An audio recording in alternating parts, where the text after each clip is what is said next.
ਦਰਸ਼ਕੋ break ਤੋਂ ਬਾਅਦ ਤੁਹਾਡਾ ਸਵਾਗਤ ਹੈ ਜੀ। ਡਾਕਟਰ ਸਾਹਿਬ ਸਾਡੇ ਕੋਲ ਫੇਸਬੁੱਕ ਮੈਸੇਜ ਆਇਆ ਹੈ ਵੀਰ ਪਲਵਿੰਦਰ ਸਿੰਘ ਜੀ ਦਾ। ਇਹ ਲਿਖਦੇ ਹਨ, ਸਤਿ ਸ਼੍ਰੀ ਅਕਾਲ ਸਭ ਨੂੰ। ਸਤਿ ਸ਼੍ਰੀ ਅਕਾਲ। ਮੈਂ ਬਹੁਤ ਵਾਰ ਸਿੱਖ ਵਾਇਸ ਫੇਸਬੁੱਕ ਵੱਲੋਂ ਤੁਹਾਡੀਆਂ ਵੀਡੀਓਜ਼ ਦੇਖੀਆਂ। ਮੈਨੂੰ ਬਹੁਤ ਵਧੀਆ ਲੱਗਦਾ ਹੈ ਜਦੋਂ ਤੁਸੀਂ ਸਭ ਕੁਝ ਸੱਚ ਦੱਸਦੇ ਹੋ। ਮੈਨੂੰ ਪਤਾ ਨਹੀਂ ਤੁਹਾਡੀ ਮੇਲ ਆਈਡੀ ਕੀ ਹੈ, ਸਿਰਫ ਚੈੱਕ ਕਰ ਰਿਹਾ ਹਾਂ ਕਿ ਤੁਹਾਨੂੰ ਮੇਰੀ ਮੇਲ ਮਿਲ ਗਈ ਹੈ ਜਾਂ ਨਹੀਂ। ਜੇ ਮਿਲ ਗਈ ਤਾਂ ਮੈਂ ਵਧੀਆ ਜਿਹੇ ਟੌਪਿਕ ਤੇ ਤੁਹਾਡੇ ਨਾਲ ਗੱਲ ਕਰਾਂਗਾ। ਸਤਿਕਾਰਯੋਗ ਡਾਕਟਰ ਸਾਹਿਬ ਤੇ ਸਿਸਟਰ ਤੁਹਾਡੇ ਨਾਲ। ਵਾਹਿਗੁਰੂ ਜੀ ਖਾਲਸਾ ਵਾਹਿਗੁਰੂ ਜੀ ਕੀ ਫਤਿਹ। ਵੀਰ ਪਲਵਿੰਦਰ ਸਿੰਘ ਜੀ ਦਾ ਬਹੁਤ-ਬਹੁਤ ਧੰਨਵਾਦ। ਮੈਂ ਉਹਨਾਂ ਨੂੰ ਪਰਸਨਲ ਮੈਸੇਜ ਵੀ ਭੇਜ ਦਿੱਤਾ ਸੀ ਕਿ ਤੁਸੀਂ ਠੀਕ ਲਿਖੀ ਹੈ ਜੀ, ਠੀਕ ਐਡਰੈਸ ਤੇ ਪਹੁੰਚ ਗਈ ਹੈ ਚਿੱਠੀ ਤੁਹਾਡੀ ਜੀ।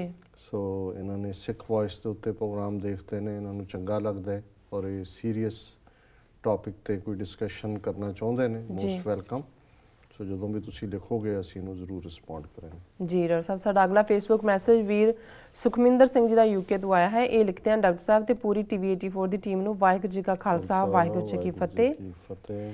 ਮੇਰਾ ਇਹ ਪਹਿਲਾ ਮੈਸੇਜ ਹੈ। ਸਭ ਤੋਂ ਪਹਿਲਾਂ ਮੈਂ ਇਹ ਕਹਿਣਾ ਚਾਹੁੰਦਾ ਹਾਂ ਕਿ ਜਿਹੜੀ ਸੇਵਾ ਡਾਕਟਰ ਸਾਹਿਬ ਤੁਸੀਂ ਕੌਮ ਦੀ ਕਰ ਰਹੇ ਹੋ, ਇਹੋ ਜਿਹੀ ਸੇਵਾ ਦੀ ਕੌਮ ਨੂੰ ਸਖਤ ਲੋੜ ਸੀ ਅਤੇ ਅਸੀਂ ਖੁਸ਼ਕਿਸਮਤ ਹਾਂ ਕਿ ਸਿੱਖ ਕੌਮ ਕੋਲ ਤੁਹਾਡੇ ਵਰਗਾ ਅਨਮੋਲ ਹੀਰਾ ਹੈ। ਮੈਂ ਤਾਂ ਰੱਬ ਕੋਲੋਂ ਇਹੀ ਅਰਦਾਸ ਕਰਦਾ ਹਾਂ ਕਿ ਰੱਬ ਤੁਹਾਨੂੰ 1000 ਸਾਲ ਦੀ ਉਮਰ ਦੇਵੇ ਅਤੇ ਤੁਸੀਂ ਕੌਮ ਦੀ ਸੇਵਾ ਇੱਦਾਂ ਹੀ ਕਰਦੇ ਰਹੋ। ਡਾਕਟਰ ਸਾਹਿਬ, ਹੁਣ ਆਉਂਦੇ ਹਾਂ ਆਪਣੇ ਮੁੱਦੇ ਵੱਲ। ਮੈਂ ਹੁਣੇ ਖਬਰ ਪੜ੍ਹੀ ਹੈ ਕਿ ਬੱਬਰ ਖਾਲਸਾ ਦਾ ਸਿਰੇ ਦਾ ਸਿੰਘ ਭਾਈ ਰਤਨਦੀਪ ਸਿੰਘ ਨੂੰ ਪੰਜਾਬ ਪੁਲਿਸ ਨੇ ਗ੍ਰਿਫਤਾਰ ਕਰ ਲਿਆ ਹੈ।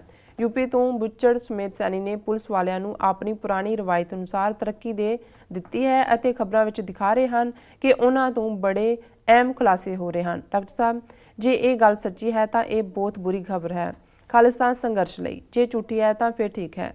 ਕਿਰਪਾ ਕਰਕੇ ਤੁਸੀਂ ਆਪਣੇ ਵਿਚਾਰ ਦਿਓ ਇਸ ਉੱਪਰ। ਜੇ ਇਹ ਈਮੇਲ ਸ਼ੋਅ ਵਿੱਚ ਸ਼ਾਮਲ ਨਹੀਂ ਕਰ ਸਕਦੇ ਤਾਂ ਮੈਨੂੰ ਜਵਾਬ ਜ਼ਰੂਰ ਦਿਓ ਜੀ। ਬਾਕੀ ਲੋੜ ਹੋਵੇ ਤਾਂ ਮੇਰਾ ਸਿਰ ਸਿੱਖ ਕੌਮ ਦੇ ਚਰਨਾਂ ਵਿੱਚ ਹਾਜ਼ਰ ਹੈ। ਖਾਲਿਸਤਾਨ ਇੱਕ ਦਿਨ ਜ਼ਰੂਰ ਬਣੇਗਾ ਅਤੇ ਅਸੀਂ ਧਰਤੀ ਤੇ ਆਜ਼ਾਦੀ ਦਾ ਖੁੱਲ੍ਹਾ ਸਾਹ ਲਵਾਂਗੇ। ਮੈਨੂੰ ਆਸ ਹੈ ਤੁਸੀਂ ਜਵਾਬ ਜ਼ਰੂਰ ਦਿਓਗੇ। ਖਾਲਿਸਤਾਨ ਜਿੰਦਾਬਾਦ। ਜ਼ਿੰਦਾਬਾਦ ਜ਼ਿੰਦਾਬਾਦ। ਵੀਰ ਸੁਖਮਿੰਦਰ ਸਿੰਘ ਜੀ ਦਾ ਬਹੁਤ-ਬਹੁਤ ਧੰਨਵਾਦ। ਉਹਨਾਂ ਦੀ ਇਹ ਲਿਖਤ ਮੈਸੇਜ ਅੱਜ ਹੀ ਆਇਆ ਔਰ ਜਿਹੜੀ ਰਤਨਦੀਪ ਸਿੰਘ ਜੀ ਦੇ ਹਵਾਲੇ ਨਾਲ ਇਹਨਾਂ ਨੇ ਗ੍ਰਿਫਤਾਰੀ ਦੀ ਗੱਲ ਕੀਤੀ ਹੈ, ਉਹ ਖਬਰ ਵੀ ਅੱਜ ਸਵੇਰੇ ਉੱਠਦੇ ਆ ਜਦੋਂ ਮੈਂ ਦੇਖਿਆ ਤਾਂ ਬੜੀ ਲੰਬੀ ਚੌੜੀ ਖਬਰ, ਪੂਰਾ ਇੱਕ ਪੈਰਾਗ੍ਰਾਫ ਕਿ ਜੀ ਪਿੰਡਾਂ ਵਾਲੇ ਟਾਈਗਰ ਫੋਰਸ ਦਾ ਹੁਣ ਉਹ ਸੀ, ਪਹਿਲਾਂ ਬੱਬਰ ਖਾਲਸਾ ਨਾਲ ਸੀ, ਇਹ ਐਕਸ਼ਨ ਕੀਤਾ, ਉਹ ਕੀਤਾ, 1992-93 ਚਲਾ ਗਿਆ ਸੀ, ਫਲਾਣੇ ਮੁਸਲਿਮ ਨੇਮ ਦੇ ਥੱਲੇ ਟਰੈਵਲ ਕਰ ਰਿਹਾ ਸੀ, ਪਾਕਿਸਤਾਨ ਦਾ ਪਾਸਪੋਰਟ ਸੀ, ਆਹ ਕਰੰਸੀ ਸੀ ਉਹਦੇ ਕੋਲ। ਜਿਵੇਂ ਜਦੋਂ ਟੂ ਮੈਨੀ ਜਿਹੜੇ ਪ੍ਰੂਫਸ ਹੋਣ, ਬਹੁਤ ਸਾਰੀਆਂ ਤੁਸੀਂ ਐਂ ਕਿ ਜੀ ਬਿਲਕੁਲ ਘੜੀ ਘੜਾਈ ਜਿਹੜੀ ਹੈ ਹੁੰਦਾ, ਉਦੋਂ ਪਹਿਲਾਂ ਹੀ ਸ਼ੱਕ ਹੋ ਜਾਂਦਾ ਕਿ ਸਾਰੀ ਬਣਾਉਟੀ ਕਹਾਣੀ ਜੀ। ਔਰ ਜਿਹੋ ਜਿਹਾ ਪੈਟਰਨ ਅਸੀਂ ਇਹਨਾਂ ਦਾ ਦੇਖਿਆ ਫॉर ਅ ਲੌਂਗ ਟਾਈਮ, ਉਹ ਇਵੇਂ ਹੀ ਹੁੰਦਾ ਕਿ ਉਹ ਉਹਨਾਂ ਨੇ ਪਹਿਲਾਂ ਹੀ ਕਹਾਣੀ ਬਣਾਈ ਹੁੰਦੀ, ਉਹਦੇ 'ਚ ਬੰਦਾ ਫਿੱਟ ਕਰਦੇ ਨੇ। ਮੈਨੂੰ ਲੱਗਦਾ ਹੈ, ਕਿਉਂਕਿ ਮੈਂ ਤਾਂ ਕੋਈ ਨਿੱਜੀ ਤੌਰ 'ਤੇ ਇਹਨਾਂ ਦੇ ਬਾਰੇ ਵਾਕਿਫ ਨਹੀਂ ਹੈ, ਪਰ ਜਿਵੇਂ ਪੁਲਿਸ ਨੇ ਬਹੁਤ ਵੱਡਾ ਨਾਂ ਬਣਾ ਕੇ 10 ਲੱਖ ਦਾ ਇਨਾਮ ਰੱਖਿਆ ਹੋਇਆ ਸੀ ਕਿ ਜੀ ਇਨਾਮ ਹੈ, ਜਿਹੜੇ 3-4 ਪੁਲਿਸੀਏ ਜਿਨ੍ਹਾਂ ਨੂੰ ਇਹ ਕ੍ਰੈਡਿਟ ਦਿੱਤਾ ਹੈ ਜੀ, ਉਹਨਾਂ ਨੇ ਜਾ ਕੇ ਯੂਪੀ 'ਚੋਂ ਵਾਪਸ ਲਿਆ ਰਹੇ ਨੇ, ਉਹਨਾਂ ਨੂੰ ਹੌਲਦਾਰ ਬਣਾ ਦਿੱਤਾ ਹੈ, ਹੌਲਦਾਰਾਂ ਨੂੰ ASI ਬਣਾ ਦਿੱਤਾ ਹੈ। ਜਿਹੜਾ ਪੈਟਰਨ 90ਵਿਆਂ ਦੇ ਵਿੱਚ ਸੀ ਉਸ ਸਾਰੇ ਤੋਂ ਲੱਗਦਾ ਹੈ ਕਿ ਵੀ ਇਹ ਰਤਨਦੀਪ ਸਿੰਘ ਇਹਨਾਂ ਦੀ ਕਸਟਡੀ 'ਚ ਕਾਫੀ ਦੇਰ ਤੋਂ ਹੋਏਗਾ, ਕਾਫੀ ਪਹਿਲਾਂ ਤੋਂ ਹੋਏਗਾ, ਕਿਉਂਕਿ ਇਹ ਉਹਨਾਂ ਦਾ ਇੱਕ ਪੈਟਰਨ ਰਿਹਾ। ਪਹਿਲਾਂ ਇਹਨਾਂ ਨੂੰ ਇਹ ਹੁੰਦਾ ਸੀ ਕਿ ਜਦੋਂ ਕਿਸੇ ਨੂੰ ਫੜਦੇ ਸੀ ਉਦੋਂ ਇੱਕਦਮ ਖਬਰ ਆ ਜਾਂਦੀ ਸੀ, ਫਿਰ ਉਹਨੂੰ ਲੱਗਦਾ ਸੀ ਕਿ ਵੀ ਉਹਦੇ ਨਾਲ ਜਿਹੜੇ ਉਹਦੇ ਸਾਥੀ ਨੇ ਜਾਂ ਹੋਰ ਲੋਕ ਨੇ ਉਹ ਦੌੜ ਜਾਂਦੇ ਨੇ ਕਿ ਵੀ ਉਹਨਾਂ ਨੂੰ ਪਤਾ ਲੱਗ ਜਾਂਦਾ ਵੀ ਹੋ ਗਿਆ ਤੇ ਬੰਦਾ ਬ੍ਰੇਕ ਡਾਊਨ ਨਾ ਹੋ ਜਾਏ ਜਾਂ ਮੂੰਹ ਨਾ ਖੋਲ ਦੇ ਜੀ। ਸੋ ਫਿਰ ਇਹਨਾਂ ਨੇ ਪੈਟਰਨ ਇਹ ਰੱਖਿਆ ਵੀ ਬੰਦਾ ਫੜ ਕੇ ਵੀ ਕਈ ਹਫ਼ਤੇ ਜਿਹੜਾ ਹੈ ਜਾਂ ਕਈ ਮਹੀਨੇ ਵੀ ਈਵਨ ਕੁਛ ਹਾਲਤਾਂ ਦੇ ਵਿੱਚ ਉਹਦੀ ਉਹ ਗ੍ਰਿਫਤਾਰੀ ਨਹੀਂ ਸੀ ਪਾਉਂਦੇ, ਨਾ ਹੀ ਖਬਰ ਬਾਹਰ ਕੱਢਦੇ ਸੀ। ਇਨ ਦਾ ਮੀਨ ਟਾਈਮ ਉਹਨੂੰ ਟਾਰਚਰ ਕਰਦੇ ਰਹਿੰਦੇ ਸੀ ਵੀ ਕੀ ਨਿਕਲਦਾ, ਔਰ ਫਿਰ ਜਿਹੜਾ ਅਚਾਨਕ ਜਿੱਥੇ ਕੋਈ ਉਹਨਾਂ ਨੂੰ ਉਹਦੇ 'ਚੋਂ ਉਗ ਸੁਗ ਨਿਕਲਦੀ ਸੀ ਜਾਂ ਮਿਲਦੀ ਸੀ, ਇਹ ਉਹਦੇ 'ਤੇ ਜਾ ਕੇ ਰੀਡ ਕਰਦੇ ਸੀ।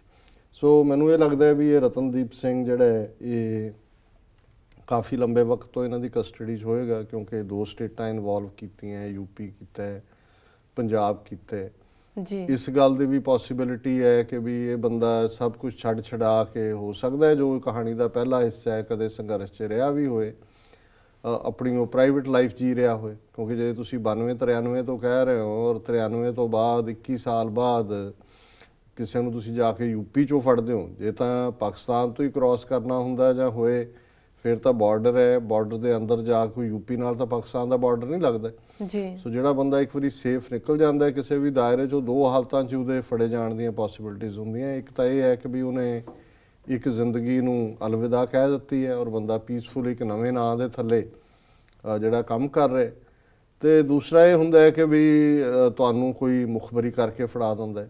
ਸੋ ਮੈਨੂੰ ਇਹ ਲੱਗਦਾ ਹੈ ਜਿਸ ਕਿਸਮ ਦੀ ਇਹਨਾਂ ਨੇ ਬਰੀਫਿੰਗ, ਤਰੱਕੀ, ਦੂਜਾ ਤੀਜਾ ਕੀਤਾ ਹੈ ਜੀ, ਇਹ ਰਤਨਦੀਪ ਸਿੰਘ ਜਿਹਦਾ ਨਾਂ ਉਹਨਾਂ ਨੇ ਬੱਬਰ ਖਾਲਸਾ ਨਾਲ ਵੀ ਜੋੜਿਆ, ਉਹਨਾਂ ਨੇ ਕਿਹਾ ਜੀ ਫਿਰ ਹੁਣ ਉਹਨੂੰ ਭਿੰਡਰਾਂਵਾਲੇ ਟਾਈਗਰ ਫੋਰਸ ਦਾ ਬਣਾਇਆ, ਫਿਰ ਟੂ ਮੈਨੀ ਉਹਦੇ 'ਚ ਹੋਰ ਸਬੂਤ ਨੇ, ਮੇਜਰ ਫਲਾਣਾ ਪਾਕਿਸਤਾਨ ਦਾ ਸੂਬੇਦਾਰ ਫਲਾਣਾ ਢਿਮਕਾ, ਉਹਨੇ ਟ੍ਰੇਨਿੰਗ ਦਿੱਤੀ, ਇੱਥੇ ਦਿੱਤੀ, ਉੱਥੇ ਦਿੱਤੀ। ਸੋ ਉਸ ਸਾਰੇ ਤੋਂ ਲੱਗਦਾ ਵੀ ਇਹ ਕਨਕੌਕਟਡ ਕਹਾਣੀ ਹੈ, ਬੰਦਾ ਪੋਸੀਬਲ ਹੈ ਵੀ ਇਹ ਸਭ ਕੁਝ ਤੋਂ ਜਿਹੜਾ ਹੈ ਉਹ ਜਦੋਂ ਹੁਣ ਪ੍ਰੋਡਿਊਸ ਕਰਨਗੇ, ਇੱਕ ਤਾਂ ਹੁੰਦਾ ਵੀ ਤੁਸੀਂ ਕਨਫੈਸ਼ਨਲ ਸਟੇਟਮੈਂਟ ਦੇ ਆਧਾਰ ਤੇ ਦਿੰਦੇ ਹੋ, ਜਦੋਂ ਅਦਾਲਤ ਦੇ ਵਿੱਚ ਪੇਸ਼ ਕਰਨਗੇ ਮੇਰਾ ਖਿਆਲ ਹੈ ਆਉਣ ਵਾਲੇ ਦਿਨਾਂ 'ਚ ਉਦੋਂ ਹਕੀਕਤ ਸਾਹਮਣੇ ਆਏਗੀ ਕਿ ਉਹ, ਕਿਉਂਕਿ ਜੱਜ ਦੇ ਸਾਹਮਣੇ ਫਿਰ ਆ ਕੇ ਉਹ ਦੱਸ ਦਿੰਦੇ ਨੇ ਕਿ ਜੀ ਸਾਨੂੰ ਫੜਿਆ, ਸਭ ਸਾਡੇ ਤੇ ਝੂਠਾ ਪਾਇਆ, ਮੈਂ ਤਾਂ ਬੇਗੁਨਾਹ ਹੈ ਜਾਂ ਮੇਰਾ ਤਾਂ ਸਬੰਧ ਇੱਥੋਂ ਨਾਲ ਹੈ ਉੱਥੋਂ ਨਾਲ ਹੈ ਜੀ।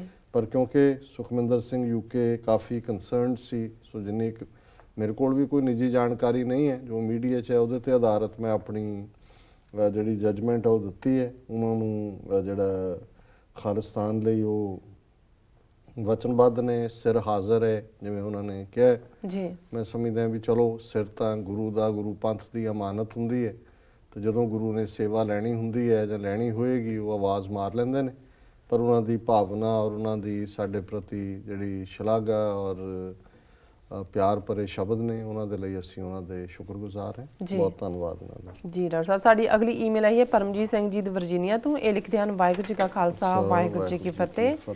ਮੈਂ ਸਿੱਖਾਂ ਨੂੰ ਬੜਾ ਹੀ ਮੂਲ ਅਤੇ ਅਤ ਜ਼ਰੂਰੀ ਸਵਾਲ ਪੁੱਛਣਾ ਚਾਹੁੰਦਾ ਹਾਂ, ਕੀ ਤੁਹਾਨੂੰ ਲੱਗਦਾ ਹੈ ਕਿ ਬਾਦਲ ਤੋਂ ਪੰਜਾਬ ਨੂੰ ਮੁਕਤ ਕਰਵਾ ਲੈਣਾ ਸਿੱਖ ਸਮੱਸਿਆਵਾਂ ਦਾ ਹੱਲ ਹੋਵੇਗਾ ਜਾਂ ਫਿਰ ਸਿੱਖਾਂ ਦੇ ਕਰੈਕਟਰ ਵਿੱਚ ਹੀ ਕੋਈ ਮੁੱਢਲਾ ਨੁਕਸ ਪੈ ਗਿਆ ਹੈ? ਕਿਰਪਾ ਕਰਕੇ ਸਿੱਖਾਂ ਨਾਲ ਸੰਬੰਧਿਤ ਇਸ ਮੁੱਦੇ ਤੇ ਨਜ਼ਰ ਮਾਰੋ। ਪਿਛਲੇ ਸਮੇਂ 'ਚੋਂ ਸਿੱਖਾਂ ਦਾ ਗੌਰਵਮਈ ਇਤਿਹਾਸ ਹੈ, ਕਿਉਂਕਿ ਇਹ ਉਸ ਸਮੇਂ ਅੰਦਰੂਨੀ ਤੌਰ ਤੇ ਬਹੁਤ ਮਜ਼ਬੂਤ ਸਨ, ਸਿਧਾਂਤਕ ਤੌਰ ਤੇ ਖਰੇ ਸਨ, ਪਰ ਅੱਜ ਸਮਾਂ ਬਦਲ ਗਿਆ ਹੈ। ਮੈਨੂੰ ਇਹੀ ਜਾਪਦਾ ਹੈ, ਕਿਰਪਾ ਕਰਕੇ ਇਸ ਵਿਸ਼ੇ ਤੇ ਚਾਨਣਾ ਪਾਓ। ਵਾਹਿਗੁਰੂ TV 84 ਤੇ ਇਸ ਦੀ ਸਾਰੀ ਟੀਮ ਨੂੰ ਚੜ੍ਹਦੀ ਕਲਾ ਬਖਸ਼ੇ ਤਾਂ ਜੋ ਉਹ ਹੋਰ ਬੁਲੰਦ ਤੇ ਮਜ਼ਬੂਤ ਹੋ ਕੇ ਉਭਰਨ। ਖਾਲਿਸਤਾਨ ਜਿੰਦਾਬਾਦ। ਜੀ ਡਾਕਟਰ ਸਾਹਿਬ। ਜਿੰਦਾਬਾਦ ਜਿੰਦਾਬਾਦ। ਵੀਰ ਪਰਮਜੀਤ ਸਿੰਘ ਜੀ ਵਰਜੀਨੀਆ ਦਾ ਬਹੁਤ ਬਹੁਤ ਧੰਨਵਾਦ। ਉਹਨਾਂ ਦੀਆਂ ਭੇਜੀਆਂ ਸਟੋਰੀਜ਼ ਜਿਹੜੀਆਂ ਉਹ ਰਾਤ ਦਿਨ ਲੱਭਦੇ ਰਹਿੰਦੇ ਨੇ, ਕੁਛ ਨਾ ਕੁਛ ਸਾਡੇ ਲਈ ਬੜੀਆਂ ਗੁਣਕਾਰੀ ਹੁੰਦੀਆਂ ਜੀ। ਉਹਦੇ ਚੋਂ ਅਸੀਂ ਕਾਫੀ ਕੁਛ ਜਿਹੜਾ ਹੈ ਉਹ ਸਾਨੂੰ ਤਿਆਰ ਕੀਤਾ ਕਰਾਇਆ ਵੀ ਮਿਲਦਾ ਤੇ ਉਹਨਾਂ ਨੇ ਲਿਖਿਆ ਵੀ ਹੈ। ਉਹਨਾਂ ਦਾ ਸਵਾਲ ਬੜਾ ਸਪਸ਼ਟ ਹੈ ਕਿ ਅਸੀਂ ਵੀ ਡਿਸਕਸ ਕਰਦੇ ਹਾਂ ਤੇ ਬਾਦਲ ਖਾਸ ਤੌਰ ਤੇ ਸੀਨੀਅਰ, ਫਿਰ ਹੁਣ ਅੱਗੋਂ ਉਹਦਾ ਜਮੂਰਾ ਜੂਨੀਅਰ, ਇਸ ਨੂੰ ਅਸੀਂ ਔਰ ਇਸ ਟੱਬਰ ਨੂੰ ਬਹੁਤ ਸਾਰੀਆਂ ਬਿਮਾਰੀਆਂ ਦਾ ਕਾਰਨ ਸਮਝਦੇ ਹਾਂ ਸਿੱਖ ਪੰਥ ਦੇ ਵਿੱਚ ਜੀ। ਔਰ ਜਿਹੜੀ ਅੱਜ ਜਿਸ ਕਦਰ ਅਕਾਲੀ ਦਲ ਦੀ ਨੀਤੀ ਪੰਥਕ ਪਾਰਟੀ ਤੋਂ ਪੰਜਾਬੀ ਪਾਰਟੀ ਤੱਕ ਪਹੁੰਚਾਉਣਾ ਹੈ, ਅੱਜ ਸ਼ਹਿਰੀ ਅਕਾਲੀ ਜਥਿਆਂ ਦੇ ਪ੍ਰਧਾਨ ਸਾਰੇ ਹਿੰਦੂ ਬਣੇ ਹੋਏ ਨੇ। ਅੱਜ ਹਾਲਾਤ ਇਹ ਨੇ ਕਿ ਇੱਕ ਸ਼ਾਇਦ ਜ਼ਿਲ੍ਹਾ ਪ੍ਰਧਾਨ ਬਣਾਇਆ ਦਪਿੰਦਰ ਸਿੰਘ ਢਿੱਲੋਂ, ਉਹਨੂੰ ਇੱਕ ਮਲੂਕਾ ਮਿਨਿਸਟਰ ਹੈ, ਉਹ ਕਹਿ ਰਿਹਾ ਕਿ ਜੀ ਹੁਣ ਤੁਸੀਂ ਬਣ ਗਏ ਹੋ ਤੇ ਦਾੜੀ ਸਬੂਤੀ ਰੱਖੋ ਜੀ ਤੇ ਸਿੱਖ ਜਥੇਦਾਰਾਂ ਦੀ ਤਰ੍ਹਾਂ ਲੰਘੋ। ਤੇ ਉਹ ਜਿਨ੍ਹਾਂ ਨੇ ਉਹ ਰਿਪੋਰਟ ਕੀਤੀ ਉਹਨਾਂ ਨੇ ਕਿਹਾ ਜੀ ਇਹ ਫਾਰਮੂਲਾ ਬਾਕੀਆਂ ਤੇ ਨਹੀਂ ਅਪਲਾਈ ਹੁੰਦਾ ਵੀ ਤੁਸੀਂ ਤਾਂ ਸਿਗਰਟਾਂ ਪੀਣ ਵਾਲੇ ਪ੍ਰਧਾਨ ਬਣਾਏ ਨੇ ਜਾਂ ਬਾਕੀ ਕਿੰਨੇ ਉੱਚ ਅਹੁਦਿਆਂ ਤੇ ਬੈਠੇ ਨੇ ਜਿਨ੍ਹਾਂ ਦੇ ਸਿਰ ਵੀ ਮੁੰਨੇ ਹੋਏ ਨੇ।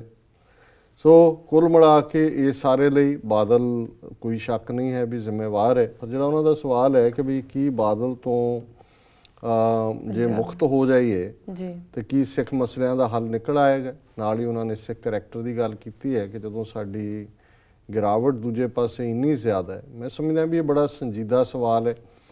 ਜੇ ਬਾਦਲ ਤੋਂ ਮੁਕਤੀ ਹੁੰਦੀ ਹੈ ਤਾਂ ਛੋਟਾ ਬਾਦਲ ਬੈਠਾ ਜੀ, ਜੇ ਛੋਟੇ ਬਾਦਲ ਤੋਂ ਮੁਕਤੀ ਹੁੰਦੀ ਹੈ ਤਾਂ ਫਿਰ ਬੀਬਾ ਜੀ ਬੈਠੇ ਹੈ, Harsimrat Kaur Badal food processing minister ਜੀ, ਫਿਰ ਨਾਲ ਉਹਨਾਂ ਦੇ ਭਰਾਤਾ ਜੀ ਬੈਠੇ ਹੈ ਵਿਕਰਮਜੀਤ ਸਿੰਘ ਜੀ ਮਜੀਠੀਆ ਜੀ, ਡਰੱਗ ਮਾਫੀਆ ਵਾਲੇ ਅੰਮ੍ਰਿਤਸਰ ਵਾਲੇ, ਡਰੱਗ ਮਾਫੀਆ ਵਾਲੇ ਜੀ। ਸੋ ਇਹਨਾਂ ਤੋਂ ਤਾਂ ਅਜੇ ਛੁਟਕਾਰਾ ਨਹੀਂ ਹੋਣਾ, ਪਰ ਚਲੋ ਮੰਨ ਲਓ ਇਹਨਾਂ ਸਾਰਿਆਂ ਤੋਂ ਵੀ ਛੁਟਕਾਰਾ ਹੋ ਜਾਂਦਾ ਹੈ।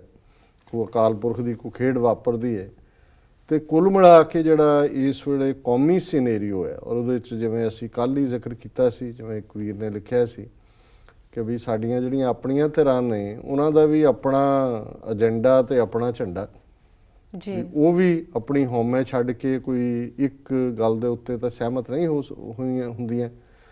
ਸੋ ਮੈਨੂੰ ਲੱਗਦਾ ਵੀ ਇਸ ਵੇਲੇ ਕੁੱਲ ਮਿਲਾ ਕੇ ਵੀ, ਔਰ ਇਹ ਜਿਹੜੀ ਬਾਦਲ ਦੀ ਐਕਸੈਪਟੈਂਸ ਹੋਣ ਹੈ, ਹੁਣ ਜਿਹੜੀ ਖਬਰ ਆਉਂਦੀ ਹੈ ਉਸ ਉੱਤੇ ਕੋਈ ਰਿਐਕਸ਼ਨ ਹੀ ਨਹੀਂ ਹੁੰਦਾ। ਹੁਣ ਕੱਲ੍ਹ ਇੱਕ ਹੋਰ ਖਬਰ ਸੀ ਕਿ ਪੰਜਾਬ ਦੇ ਵਿੱਚ ਤੰਬਾਕੂ ਕੰਜ਼ਿਊਮ ਕਰਨ ਵਾਲਿਆਂ ਦੀ ਜਿਹੜੀ ਹੈ ਗਿਣਤੀ ਬਹੁਤ ਵੱਧ ਗਈ ਹੈ, ਉੱਥੇ ਕੋਈ ਕਿਸੇ ਦਾ ਕਮੈਂਟ ਨਹੀਂ ਆਇਆ। ਹਾਲਾਂਕਿ ਨਾਨ ਸਿੱਖ ਆਰਗੇਨਾਈਜੇਸ਼ਨਾਂ ਨੇ ਜਦੋਂ ਪੰਜਾਬ ਦੀ ਫਾਈਨੈਂਸ ਮਿਨਿਸਟਰੀ ਨੇ ਵੈਟ ਜਿਹੜਾ ਉਹਦੇ ਤੇ ਘਟਾਇਆ ਤੰਬਾਕੂ ਤੇ, ਉਹਨਾਂ ਨੇ ਕਿਹਾ ਜੀ ਕਿੰਨੇ ਲੋਕ ਕੈਂਸਰ ਨਾਲ ਮਰ ਰਹੇ ਨੇ, ਕਿੰਨੇ ਲੋਕ ਟੀਬੀ ਨਾਲ ਮਰ ਰਹੇ ਨੇ, ਔਰ ਇਹ ਸਾਰਾ ਤੰਬਾਕੂ ਰਿਲੇਟਡ ਕਿੰਨੀਆਂ ਬਿਮਾਰੀਆਂ ਨੇ। ਬਜਾਏ ਕਿ ਤੁਹਾਨੂੰ ਖੁਸ਼ੀ ਹੋਣੀ ਚਾਹੀਦੀ ਹੈ ਕਿ ਬਈ ਟੈਕਸ ਵਧਾਉਣ ਨਾਲ ਕੰਜ਼ੰਪਸ਼ਨ ਘਟੇ, ਲੇਕਿਨ ਸਣੇ ਜਥੇਦਾਰਾਂ ਦੇ, ਸਣੇ ਧਾਰਮਿਕ ਦੇ ਕੋਈ ਨਹੀਂ ਬੋਲਦਾ ਹੈ। ਹੁਣ ਦਿੱਲੀ ਦੇ ਵਿੱਚ ਇੱਕ ਸਿੱਖ ਆਟੋ ਰਿਕਸ਼ਾ ਡਰਾਈਵਰ, ਉਹਦੇ ਕੇਸ ਕਤਲ ਕੀਤੇ, ਉਹਦੇ ਮੂੰਹ ਤੇ ਤੇਜ਼ਾਬ ਸੁੱਟਿਆ, ਖਬਰ ਆ ਗਈ। ਉਹ ਇੰਨੇ ਕੁ ਅਸੀਂ ਓਵਰਆਲ ਕੌਮੀ ਤੌਰ ਤੇ ਹੀ ਜਿਹੜੀ ਹੈ ਉਹ ਇਨਸੈਂਸਿਟਿਵਿਟੀ ਹੋਈ ਹੈ ਕਿ ਵੀ ਜਸਟ ਕੁਛ ਦੇਰ ਦੀ ਉਹ ਖਬਰ ਹੁੰਦੀ ਹੈ, ਫਿਰ ਗੱਲ ਉੱਥੇ ਮੁੱਕ ਜਾਂਦੀ। ਹਾਂ, ਬਿਆਨ ਸਾਰੇ ਦੇ ਦਿੰਦੇ ਨੇ, ਅਖਬਾਰਾਂ 'ਚ ਬਿਆਨ ਐਂ ਲਾਏ ਹੁੰਦੇ ਨੇ ਜਿਵੇਂ ਉਹਨਾਂ ਦੇ ਬਿਆਨ ਓਬਾਮਾ ਵੀ ਪੜ੍ਹਦਾ ਹੈ, ਮੋਦੀ ਵੀ ਪੜ੍ਹਦਾ ਹੈ, ਦੂਜਾ ਵੀ ਪੜ੍ਹਦਾ, ਆਮ ਬੰਦੇ ਦੀ, ਔਰ ਉਹ ਉਹਨਾਂ ਦੀ ਡੀਲ ਹੈ, ਅਖਬਾਰਾਂ ਫੋਟੋ ਲਾ ਕੇ ਲਾਈ ਹੁੰਦੀ ਹੈ ਕਿ ਜੀ ਇਹ ਗੱਲ ਬੜੀ ਮੰਦਭਾਗੀ, ਇਹ ਗੱਲ ਸਹਾਰੀ ਨਹੀਂ ਜਾਏਗੀ, ਇਹ ਗੱਲ ਫਲਾਣਾ ਹੋਏ, ਇੱਦਾਂ ਦੇ ਬਿਆਨ ਜ਼ਰੂਰ ਆਉਂਦੇ ਨੇ। ਪਰ ਕੁੱਲ ਮਿਲਾ ਕੇ ਮੈਂ ਸਮਝਦਾ ਹਾਂ ਵੀ ਜਿਹੜੀ ਸਾਡੀ ਈਵਨ ਕਲੈਕਟਿਵ ਪਰਫਾਰਮੈਂਸ ਵੀ ਹੈ, ਉਦੋਂ ਐਕਸੈਪਟ ਵੀ ਬਾਦਲ ਵਰਗੇ ਲੋਕ ਤਾਂ ਹੀ ਹੁੰਦੇ ਨੇ ਜਾਂ ਹੋਏ ਨੇ। ਇਹ ਵੀ ਪਲੇਟੋ ਦੀ ਸੇਇੰਗ ਹੈ ਕਿ ਪੀਪਲ ਗੈਟ ਦਾ ਲੀਡਰ ਵਟ ਦੇ ਡਿਜ਼ਰਵ, ਕਿ ਲੀਡਰ ਉਹੀ ਬਣਦਾ ਜਿਹੜੇ ਲੋਕ ਡਿਜ਼ਰਵ ਕਰਦੇ ਹੁੰਦੇ ਨੇ। ਮਤਲਬ ਇਹ ਹੈ ਵੀ ਲੋਕਾਂ 'ਚੋਂ ਹੀ ਆਉਂਦੇ ਨੇ। ਜੇ ਅੱਜ ਬਾਦਲ ਬ੍ਰਾਂਡ ਲੋਕ ਆ ਕੇ ਸਾਡੀ ਕੌਮ ਦੀ ਬੇੜੀ ਨੂੰ ਡੋਬਣ ਤੇ ਆਏ ਹੋਏ ਨੇ, ਤੇ ਅਲਟੀਮੇਟਲੀ ਆਏ ਤਾਂ ਉਸ ਸਟਾਕ 'ਚੋਂ ਹੀ ਨੇ ਜਿਹਦੇ 'ਚ ਆਲਾ ਦੁਆਲਾ ਕਿਉਂ ਜਿਹਾ ਹੈਗਾ। ਸੋ ਮੈਂ ਸਹਿਮਤ ਹਾਂ ਇਹਨਾਂ ਦੇ ਨਾਲ ਕਿ ਅੱਜ ਸਿਧਾਂਤਕ ਤੌਰ ਦੇ ਉੱਤੇ ਵੀ, ਮੋਰਲੀ ਵੀ, ਇਹ ਨਹੀਂ ਚਲੋ ਪੋਲੀਟੀਕਲ ਅਰੀਨਾ ਤਾਂ ਛੱਡੋ, ਡੇ ਟੂ ਡੇ ਲਾਈਫ 'ਚ ਵੀ, ਹੁਣ ਜੇ ਕਿੱਥੇ ਸਿੱਖ ਜਿਹੜਾ ਹੈ ਉਹ ਝੂਠ ਨਹੀਂ ਸੀ ਬੋਲਦਾ, ਉਹਦੀ ਗਵਾਹੀ ਨੂੰ ਜੱਜ ਵੀ ਮੰਨਦੇ ਸੀ, ਕਾਜ਼ੀ ਕੋਰਟਸ ਵੀ ਮੰਨਦੀਆਂ ਸੀ। ਕਿੱਥੇ ਸਿੱਖ ਦਾ ਜਿਹੜਾ ਲਾਈਫ ਸਟਾਈਲ ਹੈ, ਔਰ ਅਸੀਂ ਉਹ ਪੜ੍ਹਦੇ ਰਹੇ ਕਿ ਜੀ ਬੰਗਾਲ ਦੇ ਵਿੱਚ ਜਿਹੜੇ ਟੈਕਸੀ ਡਰਾਈਵਰ ਸਿੱਖ ਪਹਿਲਾਂ ਗਏ ਕਲਕੱਤਾ 'ਚ ਟੈਕਸੀ ਚਲਾਉਂਦੇ ਸੀ, ਕਿ ਇੱਕ ਬੰਗਾਲੀ ਔਰਤ ਅੱਧੀ ਰਾਤ ਨੂੰ ਜੇ ਉਹਨੇ ਟਰੈਵਲ ਕਰਨਾ ਹੈ ਤੇ ਉਹ ਬੰਗਾਲੀ ਟੈਕਸੀ ਡਰਾਈਵਰ ਦੀ ਟੈਕਸੀ 'ਚ ਨਹੀਂ ਸੀ ਬਹਿੰਦੀ, ਉਹ ਸਿੱਖ ਟੈਕਸੀ ਡਰਾਈਵਰ ਦੀ ਟੈਕਸੀ 'ਚ ਬਹਿੰਦੀ ਸੀ। ਉਹਨੂੰ ਸੀ ਕਿ ਵੀ ਇਹ ਮੇਰੇ ਨਾਲ ਖਰਾਬੀ ਕਰ ਸਕਦਾ ਕੋਈ, ਇਹ ਕਰੈਕਟਰ ਵਾਲੇ ਲੋਕ ਨੇ ਜੀ। ਸੋ ਕਿੱਥੇ ਸਾਡਾ ਉਹ ਕਰੈਕਟਰ ਸੀ। ਹੁਣ ਅੱਜ ਕਿਹੜਾ ਦਿਨ ਹੁੰਦਾ ਹੈ, ਉਹ ਇਕੱਲਾ ਭਾਰਤ ਦੇ ਹਵਾਲੇ ਨਾਲ ਨਹੀਂ, ਨਿਊਜ਼ੀਲੈਂਡ, ਆਸਟ੍ਰੇਲੀਆ, ਇਸ ਕਿਸਮ ਦੇ ਮੁਲਕਾਂ 'ਚੋਂ ਖਬਰਾਂ ਹੁੰਦੀਆਂ ਕਿ ਜੀ ਕੋਈ ਟੈਕਸੀ 'ਚ ਬੈਠਾ, ਉਹਨਾਂ ਨਾਲ ਕੀ ਸਲੂਕ ਹੋਇਆ, ਅਦਰਵਾਈਜ਼ ਕੀ ਹੋਇਆ। ਰੋਜ਼ਾਨਾ ਕੁਛ ਨਾ ਕੁਛ ਦੁਨੀਆ ਦੇ ਕਿਸੇ ਖਿੱਤੇ 'ਚ ਹੁੰਦਾ ਹੈ ਜਿੱਥੇ ਤੁਸੀਂ ਸਿੱਖ ਨਾਂ ਦੇਖਦੇ ਹੋ। ਫਿਰ ਸ਼ਰਮਿੰਦਗੀ ਵੀ ਹੁੰਦੀ ਹੈ ਕਿ ਵੀ ਹੁਣ ਅਸੀਂ ਇਹ ਕਹਿਣੋਂ ਤਾਂ ਰਹੇ ਕਿ ਜੀ ਸਾਡਾ ਕਰੈਕਟਰ ਜਿਹੜਾ ਹੈ ਉਹ ਲਾਮਿਸਾਲ ਹੈ, ਬੇਮਿਸਾਲ ਹੈ। ਇਸੇ ਤਰ੍ਹਾਂ ਦੂਸਰੀਆਂ ਹੇਰਾਫੇਰੀਆਂ ਨੇ, ਸਕੈਂਡਲ ਕੋਈ ਦੇਖ ਲਓ। ਮਤਲਬ ਅੱਜ ਭਾਰਤ ਦੇ ਨਕਸ਼ੇ 'ਚ ਖਾਸ ਤੌਰ 'ਤੇ ਜੋ ਕਰੈਕਟਰ ਉਹਨਾਂ ਨੇ ਉੱਥੇ ਬਣਾ ਦਿੱਤਾ 67 ਸਾਲਾਂ 'ਚ ਕਰਪਟ ਸਿਸਟਮ ਦੇ ਨਾਲ, ਉੱਥੇ ਮੁਹੰਮਦੀਨ, ਮੁਰਾਰੀ ਲਾਲ ਤੇ ਮਹਿੰਦਰ ਸਿੰਘ, ਉਹਨਾਂ ਦੇ ਵਿਹਾਰ 'ਚ ਕੋਈ ਬਹੁਤਾ ਫਰਕ ਨਹੀਂ ਰਹਿਣ ਦਿੱਤਾ ਜੀ। ਕੁਛ ਪਾਰਟ ਨੇ ਜਿਹੜੇ ਕਲੈਕਟਿਵ ਸਿੱਖਾਂ 'ਚ ਨਿਕਲਦੇ ਨੇ, ਜਿਵੇਂ ਜੈਨਰੋਸਿਟੀ ਹੈ, ਹੈਲਪ ਹੈ, ਉਦੋਂ ਸਾਡੀ ਸਾਈਕੀ ਸਾਡੀ ਹੈਲਪ ਕਰਦੀ ਹੈ। ਪਰ ਗਰਾਊਂਡ ਲੈਵਲ ਦੇ ਉੱਤੇ ਅਸੀਂ ਜਿਹੜੀਆਂ ਚੰਗੀਆਂ ਕੀਮਤਾਂ ਨੇ, ਚੰਗੀਆਂ ਵੈਲਿਊਜ਼ ਨੇ, ਉਹਨਾਂ ਤੋਂ ਅਸੀਂ ਦੂਰ ਹੈ। ਬੇਈਮਾਨੀ ਵੱਲ ਪੈਸਾ ਆਉਣਾ ਚਾਹੀਦਾ ਹੈ, ਭਾਵੇਂ ਉਹ ਪਾਰਟਨਰ ਦਾ ਹੱਕ ਮਾਰ ਕੇ ਆਏ, ਝੂਠ ਬੋਲ ਕੇ ਆਏ ਜੀ। ਤੁਸੀਂ ਹੈਲਥ ਡਿਪਾਰਟਮੈਂਟ ਨਾਲ ਫਰਾਡ ਕਰ ਰਹੇ ਹੋ, ਝੂਠ ਬੋਲ ਕੇ ਫੂਡ ਸਟੈਂਪਸ ਲੈ ਰਹੇ ਹੋ, ਝੂਠ ਬੋਲ ਕੇ ਇੰਸ਼ੋਰੈਂਸਿਸ ਕਲੇਮ ਕਰ ਰਹੇ ਹੋ। ਸੋ ਇਹ ਜਿਹੜਾ ਸਾਰਾ ਹੀ ਪਾਰਟ ਹੈ, ਝੂਠ ਤਾਂ ਕਿਸੇ ਪਾਸਿਓਂ ਵੀ ਝੂਠ ਹੈ। ਉਹ ਭਾਵੇਂ ਤੁਸੀਂ ਕਹੋ ਜੀ ਇਹ ਕਿਹੜਾ ਅਸੀਂ ਇੰਡੀਵਿਜੂਅਲ ਸਰਕਾਰ ਤੋਂ ਲੈ ਰਹੇ, ਇਹ ਜਿੰਨਾ ਵੀ ਕੰਮ, ਜਦੋਂ ਤੁਸੀਂ ਇੱਕ ਵਾਰ ਡਿੱਗਦੇ ਹੋ ਫਿਰ ਤੁਸੀਂ ਡਿੱਗਦੇ ਤੁਰੇ ਜਾਂਦੇ। ਔਰ ਇਹਦੇ 'ਚ ਮੈਨੂੰ ਕਹਿਣ 'ਚ ਕੋਈ ਹਰਜ਼ ਨਹੀਂ ਹੈ ਵੀ ਸਾਡੇ 'ਚ ਬਹੁਤ ਵੱਡੀ ਇਹ ਮੋਰਲ ਡੀਜਨਰੇਸ਼ਨ ਹੈ, ਜਿਹਦੇ ਕਰਕੇ ਹੋਰ ਵੀ ਬਹੁਤ ਸਾਰੀਆਂ ਬਿਮਾਰੀਆਂ ਸਾਡੇ ਘਰਾਂ 'ਚ, ਸਾਡੇ ਸਮਾਜ 'ਚ, ਸਾਡੀ ਸੁਸਾਇਟੀ 'ਚ ਦਾਖਲ ਹੋਈਆਂ ਨੇ। ਔਰ ਇਹਨਾਂ ਦਾ ਪਰਮਜੀਤ ਸਿੰਘ ਵਰਜੀਨੀਆ ਦਾ ਬਹੁਤ ਬਹੁਤ ਧੰਨਵਾਦ, ਉਹਨਾਂ ਨੇ ਸਾਨੂੰ ਲਿਖਿਆ। ਜੀ ਡਾਕਟਰ ਸਾਹਿਬ, ਤੁਹਾਡਾ ਬਹੁਤ ਬਹੁਤ ਧੰਨਵਾਦ। ਤੁਸੀਂ ਆਪਣੇ ਵਿਚਾਰ ਦਰਸ਼ਕਾਂ ਵੱਲੋਂ ਆਈਆਂ ਈਮੇਲ ਤੇ ਮੈਸੇਜ ਉੱਪਰ ਪਾਏ। ਇਸ ਦੇ ਨਾਲ ਲੈਂਦੇ ਹਾਂ ਬ੍ਰੇਕ। ਵਿਊਅਰਸ ਤੁਸੀਂ ਸਾਡੇ ਨਾਲ ਇਸ ਤਰ੍ਹਾਂ ਬਣੇ ਰਹੋ, ਮਿਲਦੇ ਹਾਂ ਛੋਟੇ ਵਕਫੇ ਤੋਂ ਬਾਅਦ।